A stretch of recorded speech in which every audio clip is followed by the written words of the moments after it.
Hello guys, welcome छ मेरो ब्लगमा। आज चाहिँ म चाहिँ विशेष गरी हाम्रो आवास मिडिया ट्रेनिङ सेन्टर हो। त्यो ट्रेनिङ सेन्टरबाट चाहिँ हामी चाहिँ भिडियोग्राफी अथवा फोटोग्राफी ट्रेनिङको लागि प्र्याक्टिसको लागि मैले हाम्रो स्टुडेन्ट साथीभाइहरूलाई लिएर आएको छु। अनि यहाँ उहाँले फोटो खिच्दै यता हुनुहुन्छ, उहाँ थाकेर बसिरहनु भएको छ।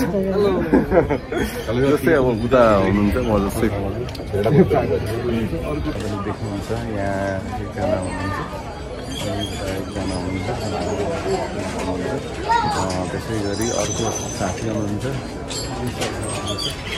खिच्दै हुनुहुन्छ। कस्तो खिच्दै हुनुहुन्छ, कस्तो हुँदैछ तपाईँको खिचाइ भन्नुहोस् त, खिच्दै हुनुहुन्छ।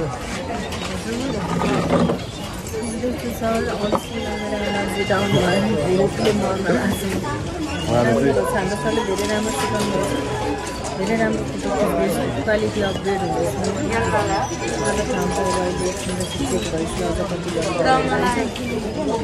अलि इनर्जी ल्याउनु पऱ्यो। हिजो खाना नखाइकन उ गर्नुभएको त्यही भएर अर्को साथीहरू लामो साथी फोटो हुनुहुन्छ। अर्को दुईजना अर्को साथी नै हुनुहुन्छ, उहाँ चाहिँ कहाँ हुनुहुन्छ थाहा भएन। त्यही अल्छी लागिरहेको छ, घाम चर्को छ। बिहान जाडो थियो, बाइकमा सर्को आउँदाखेरि अलिकति जाडो भयो। घाम चर्को भएर चाहिँ मैले चाहिँ ट्याक्कसँगले ज्याकेट स्याकेट फुटाएर त्यही पनि कालो लुगा बिस्कुट गर्नु फेरि भेटौँ। अब चाहिँ हामी ठाउँ सिफ्ट गर्दैछौँ गाइस। अब हामी अलिकति तलतिर जान्छौँ, अगाडि पछाडि लागेर हामी लागेको तलतिर। आज शनिबार भएर एकदमै भिड छ बाटो। हामी लगभग एराउन्ड 7 बजेतिर आइपुग्यो होला। 7 बजे आउँदा पनि एकदम भिडै थियो आज चाहिँ। म चाहिँ अगाडि हिँडेँ, पछाडि आउँदै हुनुहुन्छ। आज हामी 6 जना छौँ। सिक्ने क्रममा अझ हाम्रो प्र्याक्टिकल हो, त्यही भएर हामी चाहिँ छल पाउँछौँ। अब टाउको के अरे स्वयम्भूको टाउकोमा एकदम गर्मी भयो। अब हामी अलिक तल सर्दैछौँ। आदरणीय आमा बुबा दाजुभाइ तथा दिदी बहिनीहरू, विष्णु प्याकुरेललाई मोतीबिन्दु रोग लागि पूर्ण रूपमा दुवै आँखा गुमाएको हुँदा मोतीबिन्दु रोगको त ठाउँमा त के अरे उपचार पनि हुन्छ क्या अरे, निःशुल्क नै उपचार हुन्छ। यो माग्नेहरूको त्यस्तै छ। त्यही त हाम्रो अरू टोलीहरू भोक लाग्यो भन्दै हुन्थ्यो। हाम्रो कहाँ जानुभयो, भोक लाग्यो साथी कहाँ जानुभयो चाहिँ खाना नखाइ सुत्नु भयो अरे होइन। त्यही भएर चाहिँ उहाँलाई चाहिँ भोक लाग्यो भन्दै हुनुहुन्थ्यो, तर उहाँ नै पछाडि कहाँ ड्रप हुनुभयो। हामी चाहिँ अगाडि छ।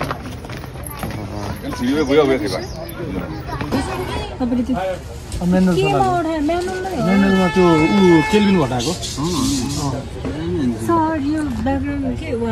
मेनुअल केल्भिन हटायो अनि पिक्चर प्रोफाइल अफ गऱ्यो अनि त्यो एउटा केल्भिन घटाएको लाइन हेरेर अनि ठ्याक्क 2-3टा हानेको थिएँ मैले। अभी फोटो खिचेर प्र्याक्टिस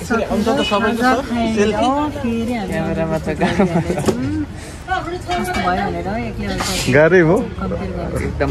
अब कसले कस्तो गर्दैछ के गर्दैछ भन्ने कुरा हामी यहाँबाट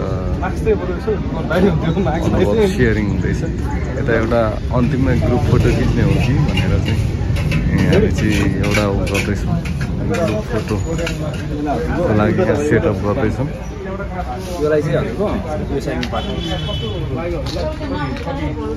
मेनलाई चाहिँ स्वागत छ तपाईँलाई। धन्यवाद। आज शनिबारको हाम्रो प्र्याक्टिकल क्लास चाहिँ हामीले आज स्वयम्भू आएर गरेको छौँ। यसको बारेमा छोटो जानकारी गरिदिनुहोस्, कस्तो के भयो अनुभव तपाईँको? मेरो अनुभव राम्रै रह्यो। अब अलिअलि गाह्रो पनि भयो, प्र्याक्टिकल फर्स्ट टाइम हो। अब थ्योरिटिकल जस्तो प्र्याक्टिकल त अर्को देखिनु भइहाल्छ। क्लासमा अब सुन्दाखेरि जानिहाल्छु जस्तो भए पनि अब प्र्याक्टिकल गर्दा थोरै फरक त पाइ नै हालिन्छ। पनि गाह्रो हुँदा हुँदै पनि फेरि रमाइलो मान्दा मान्दै पनि धेरै कुराहरू सिक्न पायो। जस्तो यहाँ अब क्लासमा त 2-3 जना 4-5 जना भन्छ टाइमले जति बेला पनि पाइँदैन नि त, भन्दा टाइमले हुँदैन, सिनहरू पनि हुँदैन, ब्याकग्राउन्डहरू पनि हुँदैन, त्यो गरेर यहाँ चाहिँ मैले त्यो पनि पाएँ।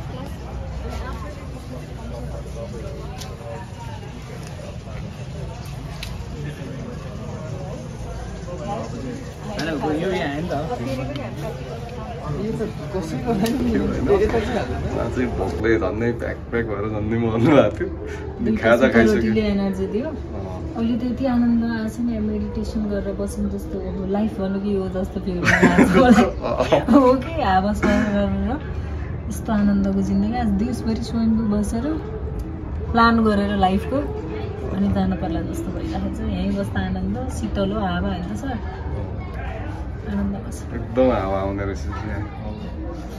आधा अवधि साथीहरू जानु, हामी आधा अवधि छौँ। यता हाम्रो प्रदीप भाइ पनि कसमा बसिरहेको छ, हावा खाना एकदम गर्मी छ।